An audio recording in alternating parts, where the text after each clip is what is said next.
Bonsoir mesdames et messieurs, nous sommes le jeudi 6 avril 2023, voici les titres de votre 19h. Nous parlerons ce soir du chantage à la sextape impliquant le maire de Saint-Étienne, Gaël Pedrillo. Nous avons de nouvelles informations qui sont tombées aujourd'hui. Aussi dans l'actualité, nous parlerons de l'eau, avec un tiers de l'eau potable en France testée par Lens, contaminée par un résidu de pesticides, nous verrons bien sûr lequel. Ce soir, nous parlerons bien sûr dans cette édition d'un événement qui fait son grand retour à Romans-sur-Isère. La foire du Dauphiné commence dans une semaine. L'info venue de Martinique avec un fait divers, deux braqueurs d'un commerce de Rivière-Salée se sont fait tabasser. Une enquête est en cours et enfin on verra bien sûr le temps qu'il fera avec la météo et les féminines de demain en fin d'édition.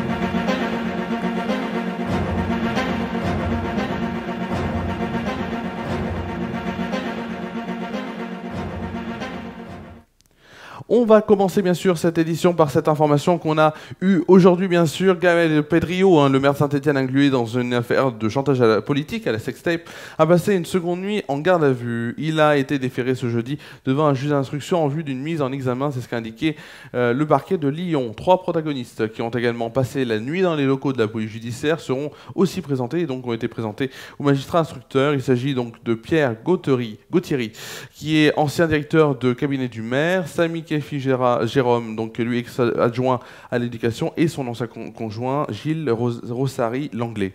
Gaël Pedrillo et son équipe sont soupçonnés d'avoir orchestré une rencontre donc entre Gilles Artigue, ancien premier adjoint à la mairie de Saint-Étienne, et un escort boy à Paris, c'était en 2014.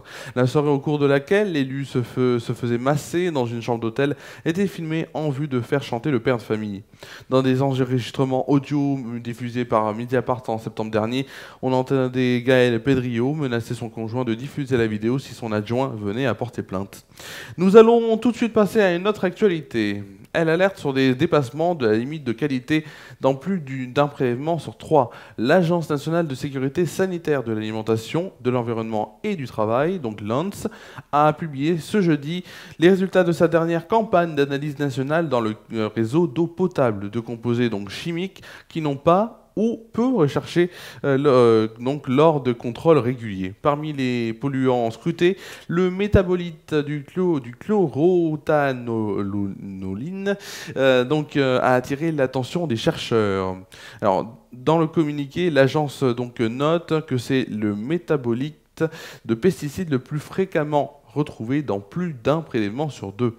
Ce métabolite est issu de la dégradation de cela, le chlorothalonil, un pesticide interdit en France depuis 2020 et sa présence dépasse le seuil de qualité de 0,1 UG donc sur 1 litre d'eau bien sûr dans plus d'un échantillon sur 3, soit 34%. Or, sa molécule mère est considérée comme cancérogène, donc probable par les autorités sanitaires européennes et associée à l'apparition de tumeurs rénales sur les animaux de laboratoire, c'est ce que rappelle Le Monde. Aucun effet sanitaire de métabolite en question n'est avéré à ces doses d'exposition, mais les données sont très lacunaires, c'est ce que précise le journal Le Monde. On va tout de suite passer à une autre actualité, et l'actualité locale est impossible pour les Romanais de ne pas remarquer un changement sur la place Jean Jaurès. Des chapiteaux blancs y sont dressés et un peu partout des affichages de la foire du Dauphiné fleurissent, indiquant des parkings d'aéroports. Les jours sont comptés. La 84e édition donc de la foire du Dauphiné intitulée Le Retour vers le futur débutera le jeudi, le 14 avril, ce sera peut-être un jeudi, même si je me dis... Oui, ce sera pas un jeudi, ce sera un vendredi, si je ne me trompe pas. Oui, ce sera un vendredi et prendra fin le jeudi 20 avril. Alors, Emma André, directrice de la foire du Dauphiné, souligne donc qu'ils attendent 250 exposants, 2 fois moins que les années précédentes. La superficie passe donc de 5,6 hectares à 1,2 hectares. Les exposants jouent le jeu. Les marques automobiles, au lieu d'exposer sur 300 m², n'auront que 100 m², soit 4 voitures. Les concerts prévus donc dans la salle des Cordeliers seront retransmis sur 2 écrans géants, situés place Jean Jaurès et Jules Nady. La salle accueillera au maximum 1100 personnes et les portes seront ouvertes 30 à 45 minutes à l'avance. Au lieu de 14 restaurants habituellement, il n'y en aura que 2. Plus de 80 000 visiteurs sont attendus et pour gêner le moins possible, des navettes gratuites sont prévues toutes les 10 minutes depuis l'ancien site qui servira de parking géant. Elles commenceront dès 8h30, 2 heures avant l'ouverture l'ouverture de la foire. L'occasion de profiter de Romans et de ses commerces. Et les dernières sont prévues à 2 h du matin. L'organisation de l'événement en centre-ville est plus coûteuse, bien sûr, par rapport aux années précédentes. Il faut sécuriser c'est ce que dit Jean Bernardis, donc, qui est aussi dans le staff donc, de l'organisation de la foire du Dauphiné, même le directeur.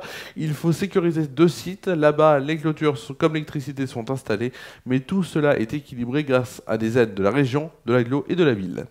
Direction maintenant la Martinique, où une scène plutôt loufoque dans un snack de Rivière-Salée à Petit-Bourg a eu lieu. Selon les gendarmeries de la commune du Marin, 2 braqueurs se sont fait tabasser au sein même du local qu'ils tentaient de braquer. Alors avant leur arrestation, l'un d'entre eux aurait braqué une arme sur l'une des commerçantes. Une fois que la situation a dégénéré, le calibre donc a été déposé au fond de la boutique. L'un des 2 voleurs a été pris en charge par les pompiers, tandis que son acolyte ne voulait pas. Ils ont été entendus par les gendarmes, puis emmenés au CHUM. Une enquête est en cours afin de déterminer les circonstances d'un tel événement. On va tout de suite passer à une actualité qui nous touche tous. Bien sûr, c'est la météo. Quel temps va-t-il faire demain? C'est ce qu'on va bien sûr savoir tout de suite dans la météo.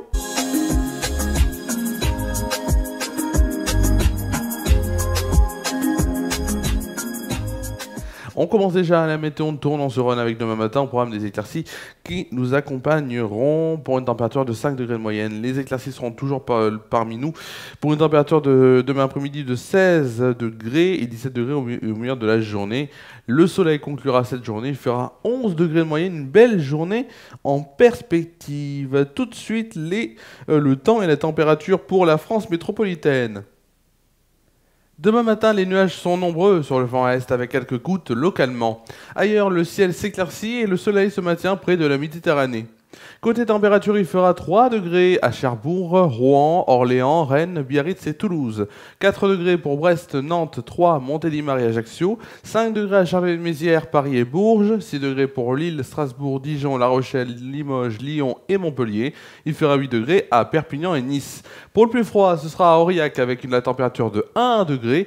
Et pour le plus chaud, à l'inverse, il fera 10 degrés, ce sera à Marseille. Demain après-midi, quelques ondées concernent les régions allant du nord-est au centre-est avec quelques flocons en montagne. Ailleurs, le beau temps domine. Les températures sont contrastées entre le nord-est et le sud-ouest.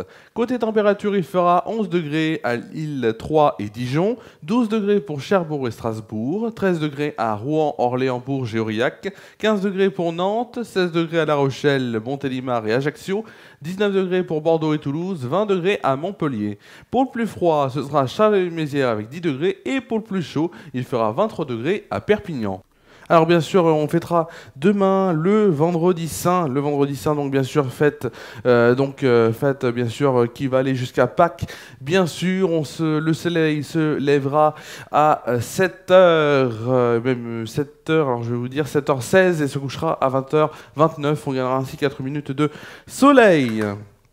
Alors la suite des événements, on aura bien sûr donc demain. Alors demain déjà on va commencer avec du 19h, le 19h qui reviendra donc pour la dernière édition de la semaine avant les vacances. Il n'y aura pas d'édition pendant les vacances, pendant les 2 semaines de vacances comme d'habitude.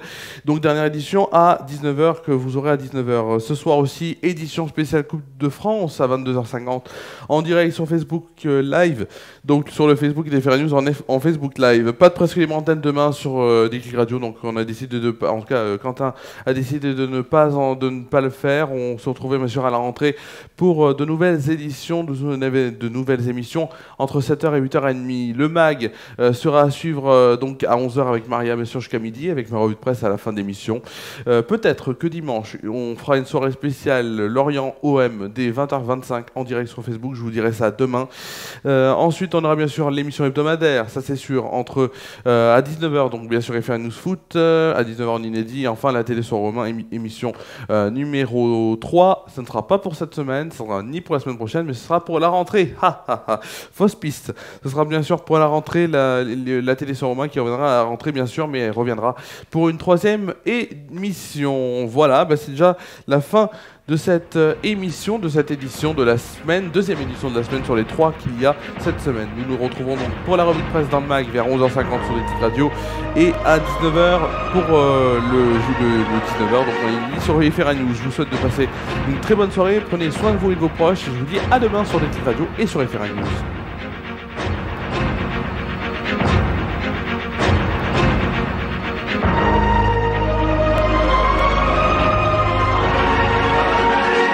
Toute l'information est à suivre lors du prochain JT. Les JT sont le mercredi, jeudi et vendredi à 19h sur FR News.